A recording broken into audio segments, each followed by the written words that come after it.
Hello, everyone, and welcome to this edition of Ask Barry V Show. I'm Barry Vanover. This is Miles Baker.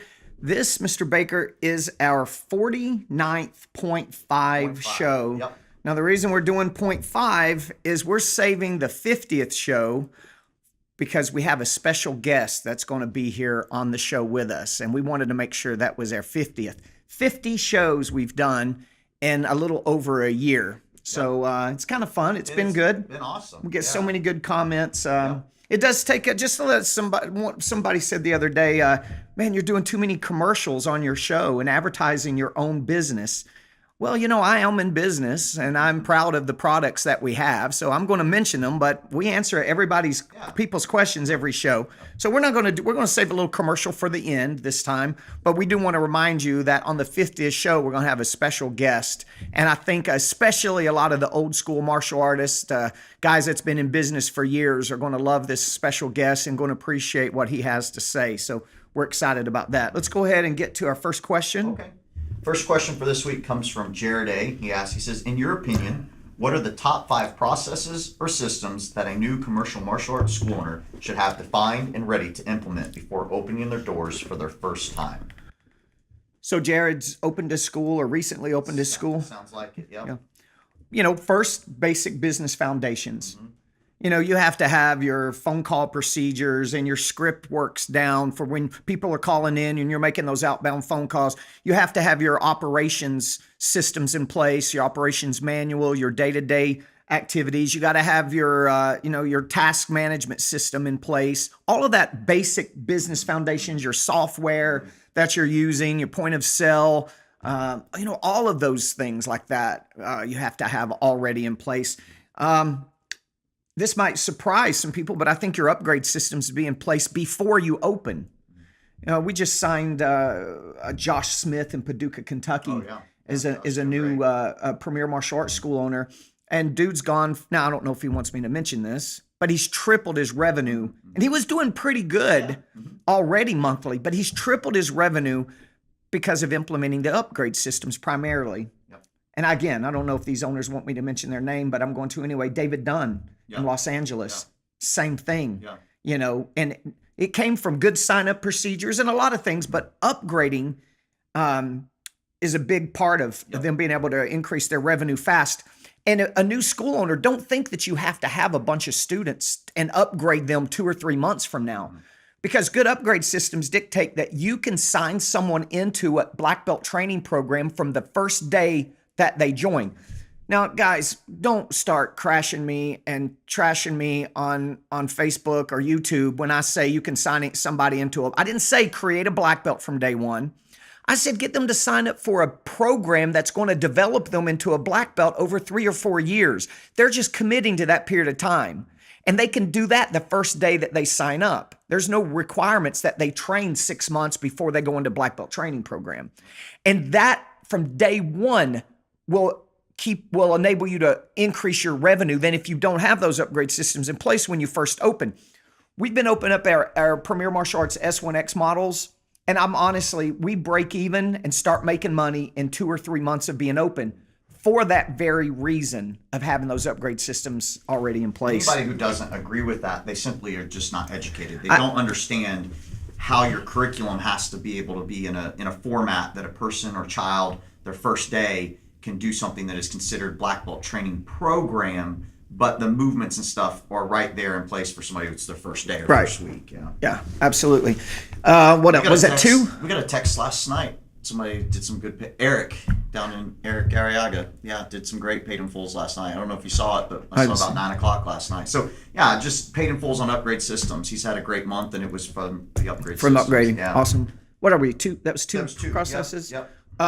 You just get ready to open. You make sure your classroom floor and your class management systems are tight. A good instructor has to be able to rock out a classroom floor, whether there's 2 kids standing there or there's 50 kids. Naturally, it's easy when you've got these packed classes because you feed off that energy.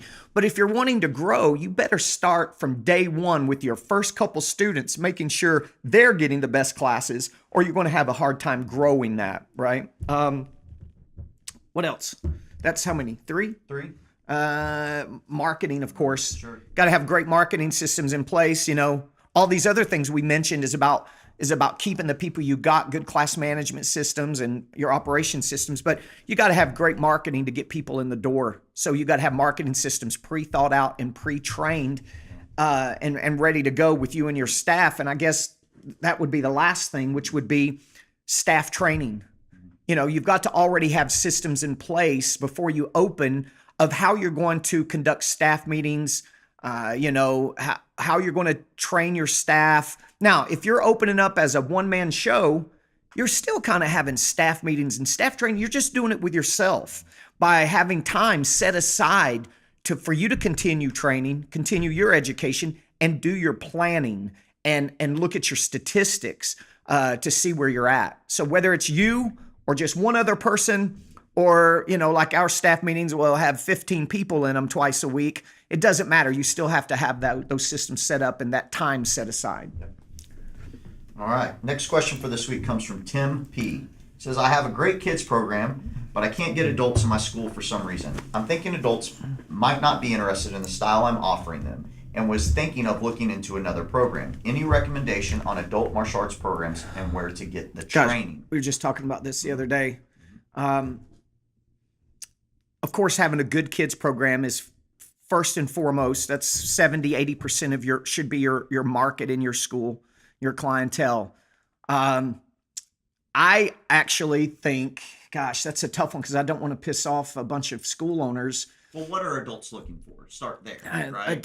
From our statistics and our surveys, adults are looking for self-defense, fitness, and social belonging. And then how much time can the average adult put towards martial arts training is another thing to consider when you're thinking about style. 2 classes, 2 times a week, maybe? 2-3 times a week, right? Which gives us the argument for Krav Maga, okay?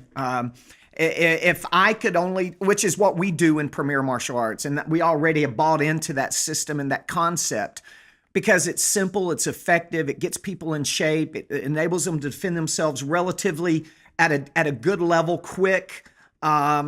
So yes, if you're happy with your adult program, no matter what it is, then keep doing it. Yeah, this guy's asking us that he's having a hard time growing his adult population, and what would we recommend? Mm-hmm. Not that anything's bad with any other system, of course. Brazilian Jiu-Jitsu, we train in and we have classes for, but if he's asking me for one thing, I like the Krav Maga aspect because of all the reasons that I've just mentioned.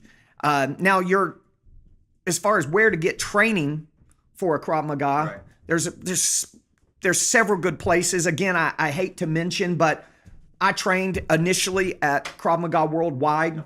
Those guys are top notch. Krav Maga Alliance, top notch with John Whitman, and Premier Martial Arts. We use Krav Maga Universal with Ernie Kirk as our trainer for all the Premier Martial Arts studios. So I think you can't go wrong with any one of those organizations if you're looking for good Krav Maga.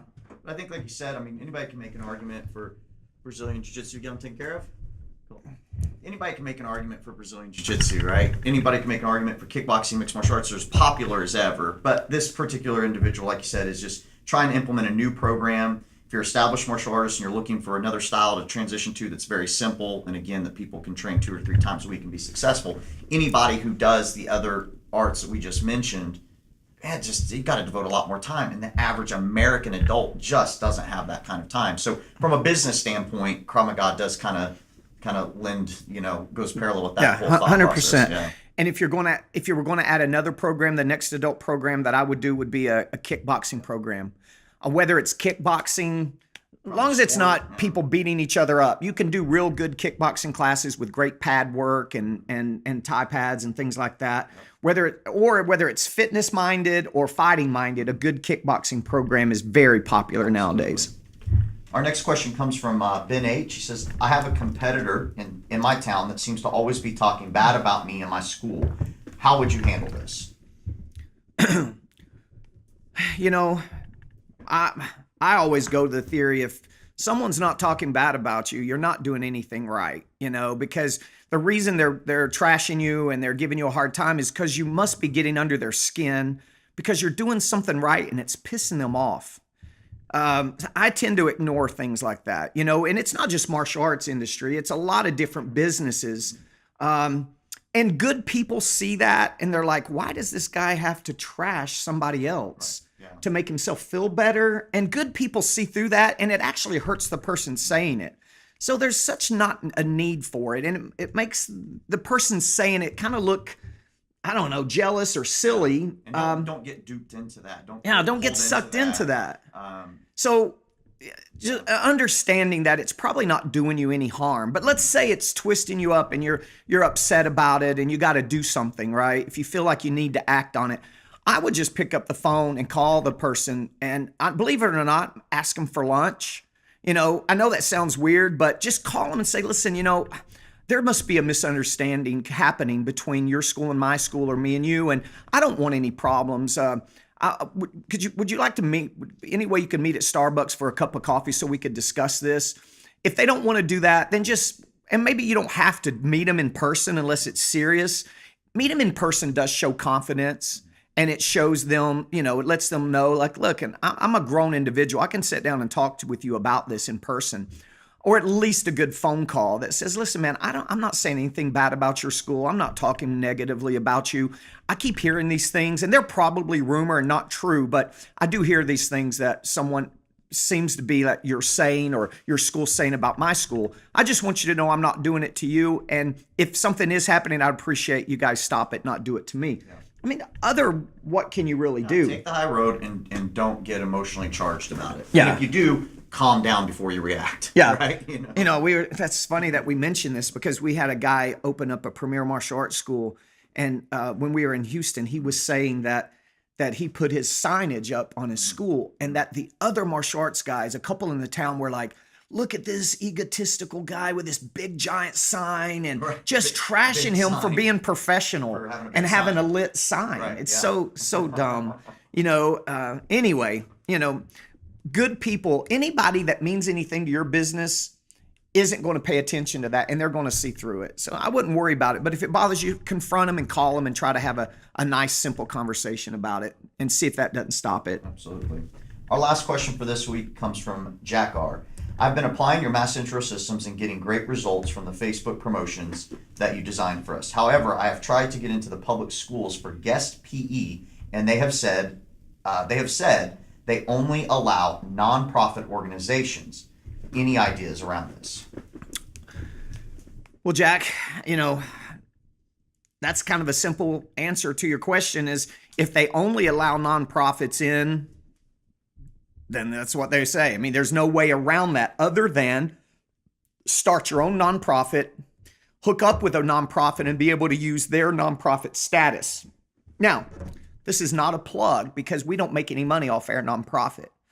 But we have a nonprofit called Premier Kids Foundation, which goal is to support underprivileged kids in communities across the United States to buy martial arts lessons for them that can't afford to.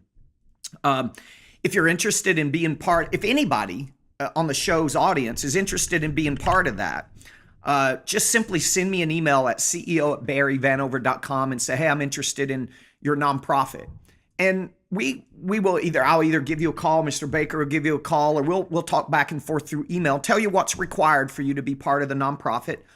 We don't make any money, 100% goes to charity, but you'll be helping kids in your own community, buying martial arts lessons from your school. So you do get that income while you're helping other people, and you would get that nonprofit status. And nonprofit status helps a lot of times when you're marketing with companies and to get into public school systems and to get flyer approval. So we let outside schools into Premier Martial Arts, Premier Kids Foundation rather. So that would be one simple way of doing that. All right, before we close, don't forget, this is 49.5 episode. The 50th episode is going to have a special guest, so look out for that. And let me do a little commercial. So those of you that hate commercials, you can cut this off right now. We've got a brand new consulting program that we've been working on. Anybody that consulted with me or you, to do a consulting and mentoring program, it's $1,000 a month. We've come up with a program called the Business Maximizer that gives you all of the business systems that we teach in all 90 Premier Martial Arts studios and all of our consulting clients in our Leader's Edge program. And it's half the price. It's literally $497 a month, less than what you make from one new sign up per month if they pay in full. And we're going to teach you how to do it. Lots of paid in full memberships. It's a 12-month course. You can continue after that if you want to on a month-to-month basis.